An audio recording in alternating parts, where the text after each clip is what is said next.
Fase intensiva de memoria, miocardiopatías, parte 1.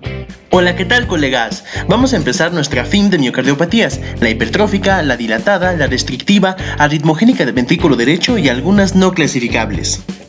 Las miocardiopatías son un conjunto de enfermedades caracterizadas por una alteración estructural y funcional del miocardio, pero en ausencia de sobrecarga hemodinámica o alteración coronaria que la justifique. Entonces, la afectación miocárdica que se produce en el contexto de la enfermedad coronaria, de las valvulopatías o de la hipertensión no se considera miocardiopatía. Hoy solo abarcaremos la hipertrófica.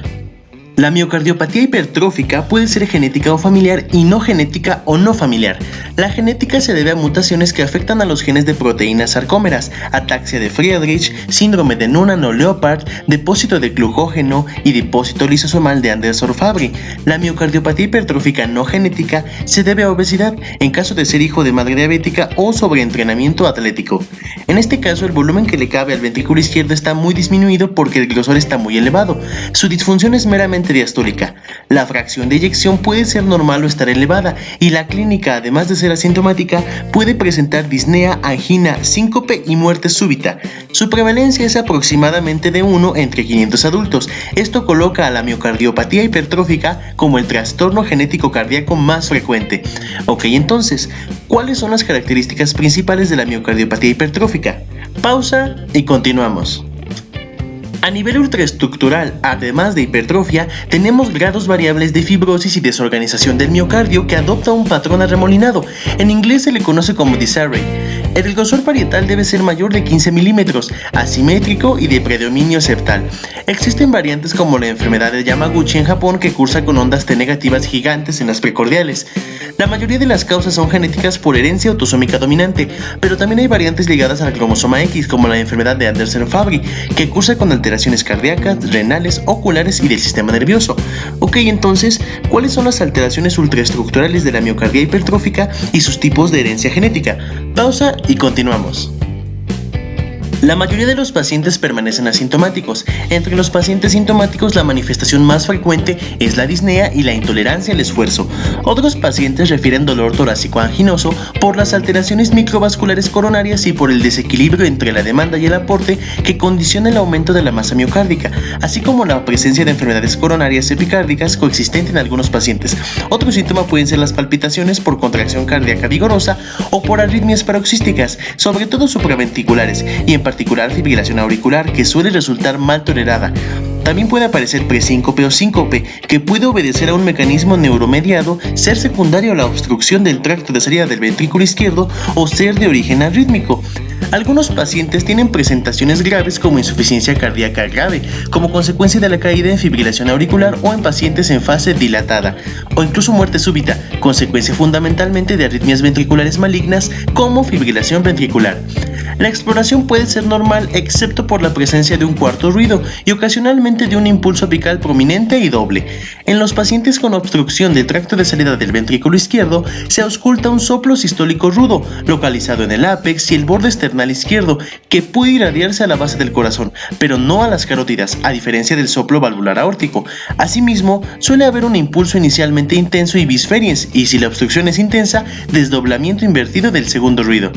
Todo lo que disminuya la precarga, como la maniobra de Valsalva, bipedestación brusca o arritmias, o la poscarga como vasodilatadores, o ejercicio, o aumente la contractilidad como inotrópicos positivos y el ejercicio, aumenta el gradiente y la intensidad del soplo. Por el contrario, el soplo disminuye con el aumento de la precarga en posición de cuclillas, con la elevación de las extremidades inferiores y con la expansión de la volemia, o con la poscarga por vasoconstrictores como fenilefrina y la posición en cuclillas. Ok, entonces, ¿cuáles son las manifestaciones clínicas de la miocardía hipertrófica? Pausa y continuamos. En el electro suelen observarse grados variables de hipertrofia ventricular izquierda y crecimiento auricular izquierdo. Son características, aunque infrecuentes, las ondas Q patológicas en precordiales izquierdas en ausencia de infarto. En la forma apical destacan las ondas T negativas gigantes en precordiales. Pueden existir arritmias supraventriculares como fibrilación auricular y ventriculares. Un 20 a 30% de pacientes presenta taquicardias ventriculares no sostenidas en la monitorización Holter de 48 horas. Lo más distinguible es que podemos encontrar ondas T negativas gigantes en la miocardiopatía hipertrófica de predominio vital, además de fibrilación auricular, Ok, entonces, ¿cuáles son los hallazgos del electro en la miocardiopatía hipertrófica? Pausa y continuamos.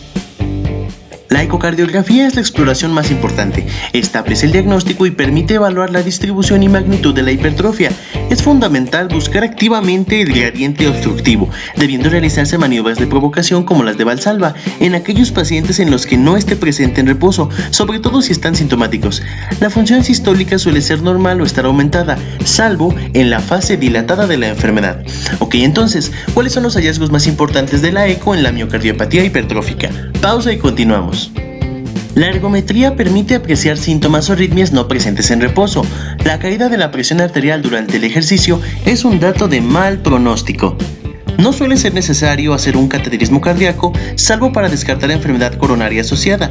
El estudio hemodinámico mostraría el aumento de la presión diastólica y el gradiente de presiones en el tracto de salida del ventrículo izquierdo.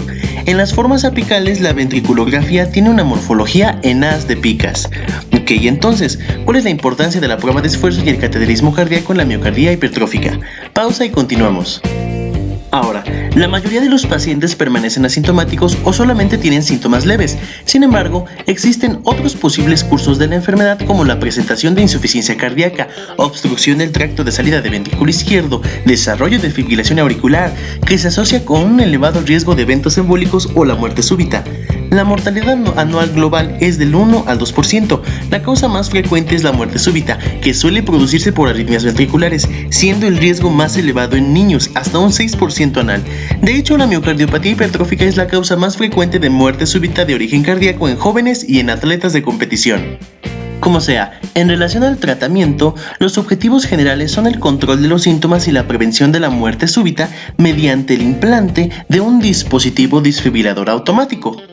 En los pacientes con obstrucción en el tracto de salida del ventrículo izquierdo, los betabloqueadores son el tratamiento de elección. No disminuyen el riesgo de muerte súbita rítmica, por ello no se emplean en pacientes asintomáticos. Deben evitarse los vasodilatadores y los diuréticos se deben emplear con precaución. En los casos que evolucionan a la fase dilatada, el tratamiento es el propio de la insuficiencia cardíaca sistólica. En pacientes que pese al tratamiento médico sigan sintomáticos en una clase NIHA 3 o 4 y con gradiente superior a 50 milímetros de mercurio, a pesar del tratamiento médico, se puede plantear tratamiento invasivo para una reducción septal. Podría ser una miectomía septal, que es resección de una parte del tabique hipertrofiado que ha demostrado mejorar los síntomas y la insuficiencia mitral a largo plazo. La ablación septal con alcohol es una alternativa que busca inducir un infarto septal limitado cateterizando e inyectando alcohol en la rama septal de la descendente anterior que perfunde la zona del septo interventricular basal. La principal complicación es el bloqueo AB completo con necesidad de implante de marcapasos. La implantación de un marcapasos de estimulación bicameral modifica la secuencia de despolarización ventricular, produciendo una reducción del gradiente y una mejoría sintomática en algunos pacientes, principalmente en ancianos. Está recomendada si existe indicación de estimulación por otro motivo o si existen contraindicaciones para el empleo de las otras técnicas. Ahora, la única forma de prevenir la muerte súbita y de manejar las arritmias es con un desfibrilador automático implantable, si tenemos bloqueo AB, un marcapasos. Y eso es todo. Ok, entonces, ¿cuáles son las opciones de tratamiento para los pacientes con obstrucción en el tracto de salida del ventrículo izquierdo debido a miocardiopatía hipertrófica? Pausa y terminamos con miocardiopatía hipertrófica.